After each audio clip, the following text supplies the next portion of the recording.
Hey guys, just got an unboxing for you here. It's the Victorinox RangerGrip 79. Now, I'd actually had a RangerGrip 78 a couple of years ago, and I ended up trading it for something. I don't even remember what I traded it for, but ended up trading it.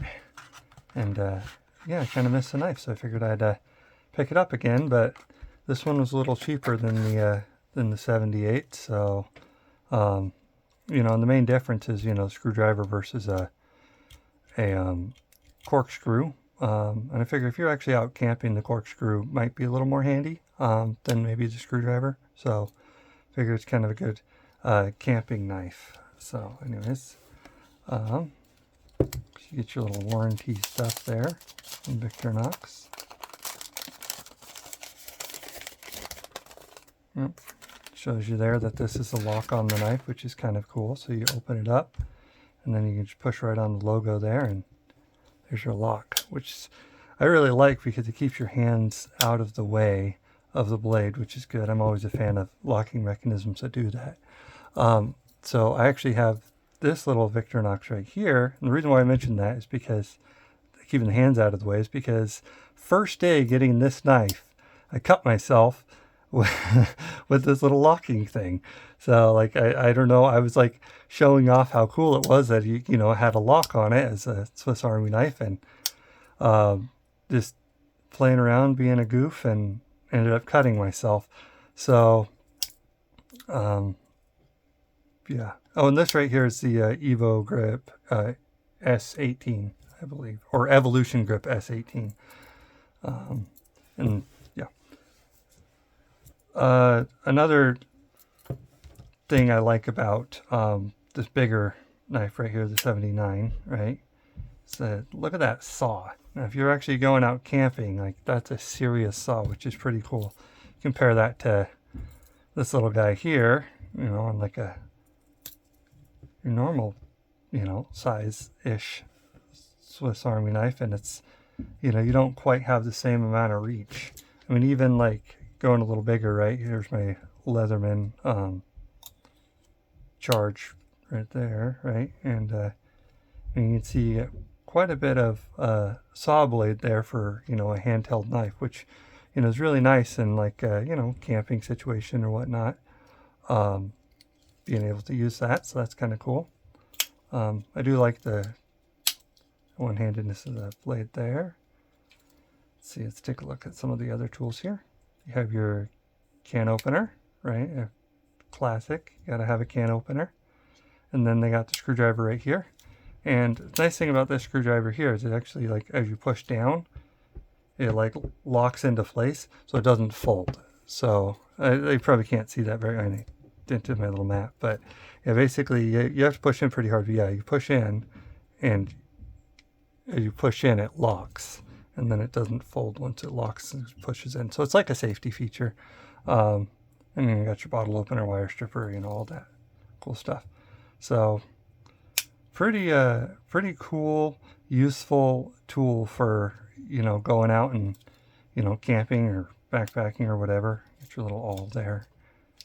So yeah, overall I think it's a pretty awesome tool with a little bit bigger, and it's just useful. I think it's the yeah, 130 millimeter size. So here's that, you know, comparison to some other Victorinoxes. Here's a Spartan right here. And see, it's a bit bigger than those. Your Recruit right here, which is kind of a little smaller, right? And then obviously your little classic SD. So yeah.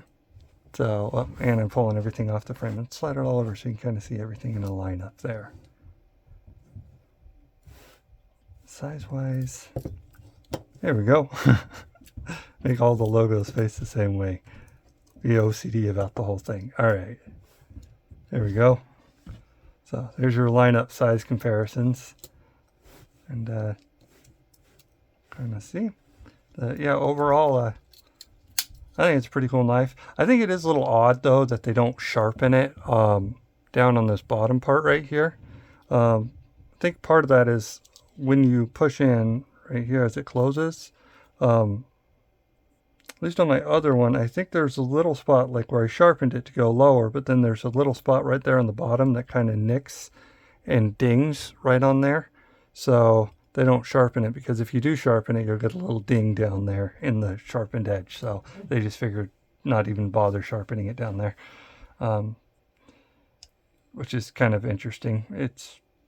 Honestly, I don't think that that little ding, because you can see that little piece of metal up on the inside. If I push out of the way, little piece of metal that kind of rides up down there in the bottom, that causes a little ding in the blade.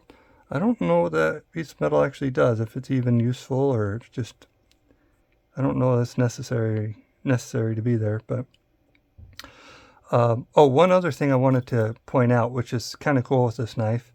So they have like another version that has like a I forget what they call it, like a little hex hex bit type holder, right? And so the skeletonized, like the frames on it actually had like the hex bit thing built on like the frame of the knife, and so you could actually cut into the scale and then put in like a hex bit, and then it would accommodate hex bits, but you had to like modify your scales to do it, because there's a model that did do that. But I don't know if it still does or not, because I'm looking in here. Oh yeah, like if you look right in, I don't know if you can see it, but I mean, maybe you need a little better lighting. But yeah, if you look right in there, you can kind of see how that little piece of metal is cut out in like a hex shape. So if you were to actually cut that portion out on the scale right there into a hex shape, you could actually take hex bits and be able to, you know, use that for that reason. I don't think there's really any point to do that, but you could if you wanted to. Little hack modification you can do with this knife, which is kind of cool. But anyways, I think that's all I got for you. Obviously, you know, your classic tweezers and toothpick, and yeah, I think with that, overall, pretty cool knife. And well, thanks for watching. You guys have a good day. Bye.